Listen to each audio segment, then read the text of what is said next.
Hi, thank you for joining us. My name is Morgan Howard. I'm the communications manager for Idaho STEM Action Center.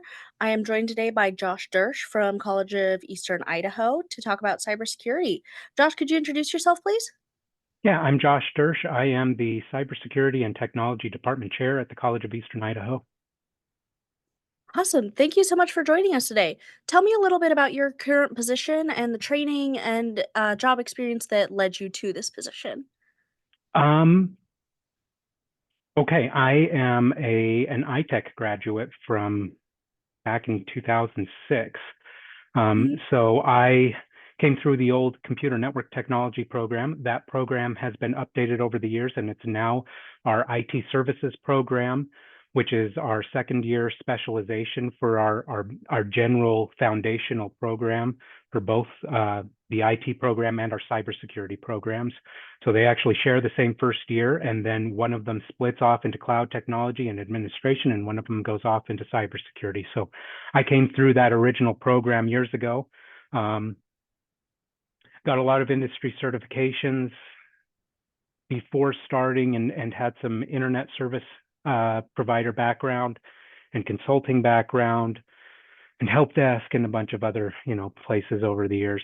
But I ended up applying for one of my professor's positions after he left and went out to industry again, and I've been Mhm. here ever since. So All right.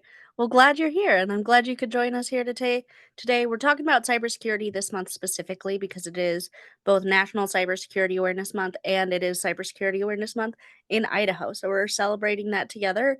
And I thought this would be a good opportunity to shine some light on some of the work that you are doing in cybersecurity. So could you talk to me about what the projects you're working on, what some of the work that you're doing in cybersecurity right now, and what impact you foresee that work having?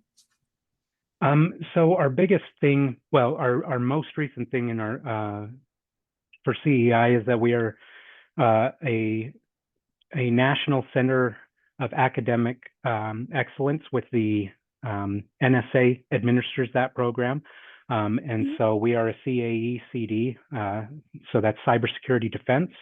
Um, all three universities are CAE CDs. College of Western Idaho is also. And so that's mhm, an achievement we got in the last couple of years. The other big project that well, I have two big things. So I'm working on the artificial intelligence space mhm, and how that applies to higher education. And the other big project that we've been working on for a few years now, is our applied bachelor's degree in digital forensics and analytics, um, which is a 4-year program that will take our associates of science students into that and then allow them to continue that progression in the cybersecurity field. okay, wow. So, creating pathways, it sounds like. It's That's awesome. creating another pathway. So, and in Idaho Falls, we don't have a major university that this is their home position. So Mhm, we're in a weird spot between BYUI to the north and then ISU to the south in Pocatello. And so mhm, some of our student population really prefers to have face-to-face classes, and so that becomes a complication because we have a service region. Region 6 is bigger than Rhode Island. And so it's pretty big. And we may have students as far away as Salmon, Idaho. And so that mhm, travel time all the way down to Pocatello is, I don't know, 2, 3 hours one mhm. way. And so having some kind of an option for our students who are completing their associates that's located and housed in Idaho Falls is really important. ISU does have a satellite called University Place downtown, and so does Mhm, UI. They share that campus. And so there are mhm. some options as far as bachelor's degrees and graduate schools over there because of the INL presence in our community. So there's Right. some great opportunities for them, but our students were looking for something that was completely available here face to face, and that's a hard lift. Um, and so we saw a gap and we're trying to meet that. That's awesome.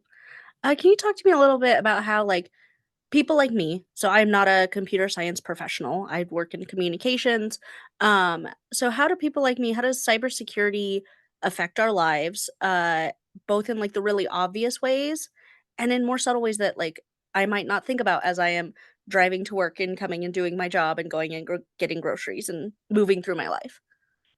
Well, one way that is an obvious way to see it is if you've ever had a conversation over dinner or whatever, and you talk about a Mhm, certain product or something that you might buy, you'll notice that mhm, your Amazon feed starts giving you that product, and so your phone is listening to you, and mhm, that's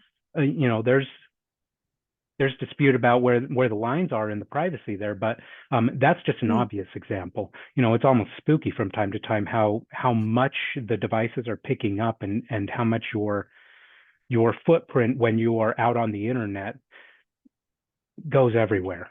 So, mhm. Awesome. Well, thank you. So what careers are available? You're creating pathways for students to pursue careers in cybersecurity.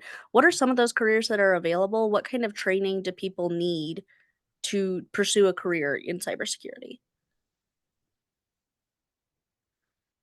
well, the classic answer that I have for that is most students, when they ask me, how do I get into the careers? So, first of all, cybersecurity, in my mind, is an extension of just the technology industry in general. And so there's a million different specializations that you see now. Once upon a time, we Mhm, could just say computer science, you go and do that, and you learn how to program and you can and work a computer. But mhm, it's specialized to a very large degree. Um, the National Institute of Science put out a thing a few years back about all the different careers, and I think that list of all the careers has over 500, four or wow. 500 different careers in the book. Um, so what the classic answer that I tell students, hey, I want to go and become a forensic analyst, I want to become a security analyst, or I want to do um, network administration, cloud security, cloud administration. Um, there's three things that usually you need. Usually you need some kind of a degree. Um, Mhm, it would be nice if they could get there with just a high school diploma, but that's just not realistic anymore. Um, okay, so a degree, certifications from the industry is the second thing. Um, mhm, so our programs here are very industry certification focused. You'll see mhm, that in the bachelor's programs as well, like Boise's core program. You'll have a lot of industry certifications in there. And then the third thing would be experience. Now, if you haven't had a job in the field, it's hard to get that third thing, right? And so we mhm, have practical internships or supervised work experience. They go by a variety of names that we build into our programs specifically so they can get on the job training. Um, and that's also really important. Really, what's happening is the technology industry moves really quickly and it's driven by the skills. And so mhm. what the employers really care about is what those people they hire can do and how fast they can do it. And that is one of the things that I hear from our industry partners is that they like our students because they have ready to go skills out of our associates programs. So they can hire them on and they don't have to train them for a year. And so Right. they like that. Awesome. Well, we have absolutely ripped through these questions that I have for you. I just have one more left, Okay. and I'll give you some time after that to highlight anything else that you would like to. But what is like the single most important thing that the average person that you think the average person needs to know about cybersecurity and how to keep themselves safe?